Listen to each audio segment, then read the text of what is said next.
most important thing is to be able to define which ones you can come to an intelligent decision on and which ones are beyond your capacity to evaluate.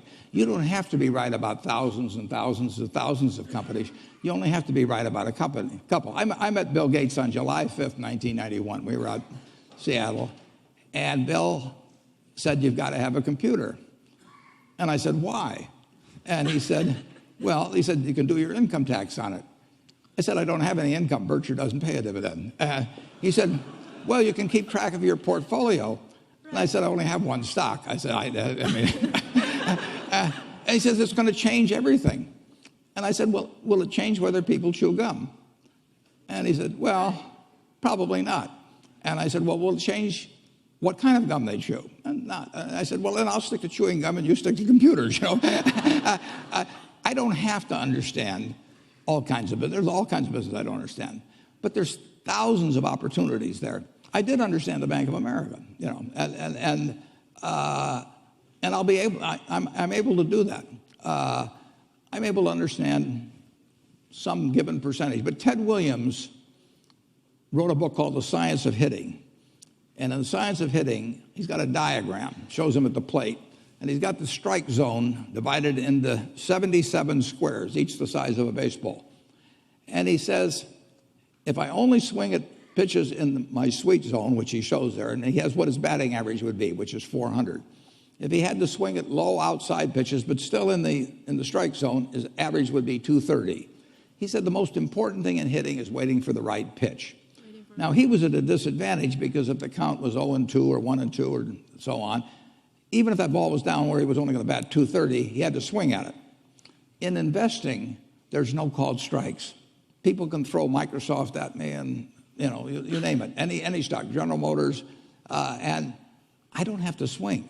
And nobody's going to call me out on called strikes. I only get a strike called if I swing at a pitch and miss. So I can wait there and look at thousands of companies day after day, and only when I see something I understand and when I like the price at which it's selling, then if I swing, if I hit it, fine. If I miss it, it's a strike.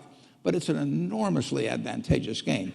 And it's a terrible mistake to think you have to have an opinion on everything. You only have to have an opinion on a few things. In fact, I've told students, if when they got out of school, they got a punch card with 20 punches on it, and that's all the investment decisions they got to make in their entire life, they would get very rich because they would think very hard about each one.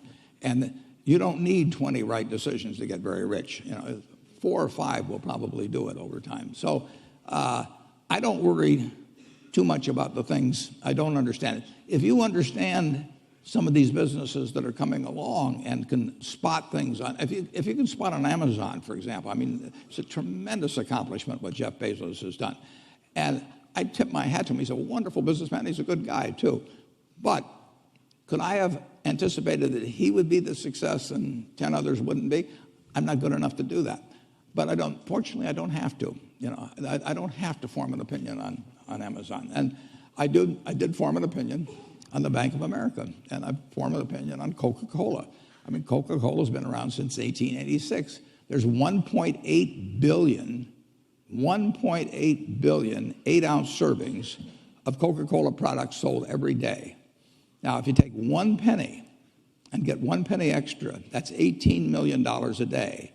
And 18 million times 365 is 7 billion, 3 less 730 billion, or $6,570,000,000. So annually, $6,570,000,000 from 1 penny. Do you think Coca-Cola is worth a penny more than Joe's Cola? I think so. So, and I've got about 127 years of history that would indicate it. So those are the kind of decisions I like to make. And you may have an entirely different field of expertise than I would have, and probably much more up to date in terms of the kind of businesses that we're seeing evolve. And you can get very rich if you just understand a few of them and understand their future. But